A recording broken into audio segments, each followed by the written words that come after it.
I was born in a Cuban-American home. My parents came over from Cuba in 1962.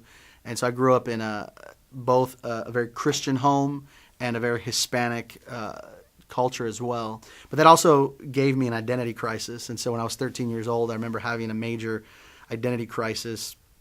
And I came to terms with that identity crisis in October of 1987 and knelt on the side of my bed and knew that I was a sinner, knew that I needed Jesus Christ to forgive me of the sins, mainly because I knew he was God. And I knew that what I deserved was nothing. I didn't deserve his love, but knew that he loved me and that he cared for me just as I was.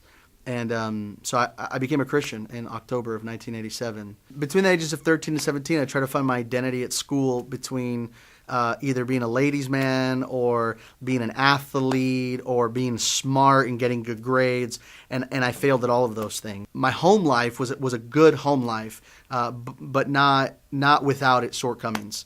No home is perfect, obviously, but I had loving parents who took care of us, but they didn't necessarily dive into helping me figure out that my identity should be in Christ and who he is and what he did for me. Trying to figure out who I was in Christ wasn't readily available to me in the place that I was, and so it wasn't really until I was 17 years old that I felt like God was calling me into youth ministry, even though I didn't want to do that, but had kind of made a deal with God, like if you do this, then I'll do this, and God came through on his part, and so here I am, almost 10 years later in ministry, right about 28 years old. Was serving at the largest Baptist church in Miami, Florida, was loving this ministry, was loving this church that I worked at. But there was this growing unsettledness in my heart, this lack of joy, this lack of happiness. And I don't know why, but one day I just woke up and felt like, I know what the answer is. I need to make more money. If I made more money. And so I remember asking the church to give me a raise, and they said no. And so for 4 months, I wrestled and I prayed and I even fasted, asking God to give me an answer. And I remember that the answer came to me one day. It was I needed to quit this ministry and I needed to buy a business. And so I jumped into the business world. So at this point, I've been married for about 8 years, and I've got 2 boys. We just had a little baby born to us, little boy named Kobe. And as I'm working this business, the depression and the unsettling discontent was growing in me, and I didn't know where to turn. And so there were days that I'd set out for work, and I wouldn't actually go to work. I would hide out in a movie theater all day long, and there were weeks where I'd made lots of money, and those were great weeks, and those weeks brought me lots of joy and lots of happiness, and in those moments we felt like this was the right path. But then there were more weeks where I just knew something wasn't right. I began sharing this with my wife, and we began to pray about what to do. Even after being $25,000 in debt, buying this business, after 6 or 7 months, we felt like maybe what we needed to do was get back into ministry. And God in his mercy had a pastor out of Palm Beach County call me literally the day that we prayed, and he offered me a position at another large church doing student ministry.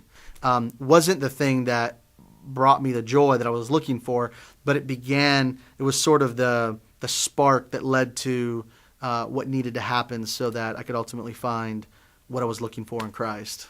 About 6 months into serving at this new church in Palm Beach County with the student ministry, I meet a guy who invites me on a missions trip to Cuba. And so as we're on this trip and I'm translating for him, he introduced me to a book called Desiring God by John Piper. I came to a passage in Romans chapter 3, which is the famous passage in verse 23 that says, "For all have sinned and fallen short of the glory of God."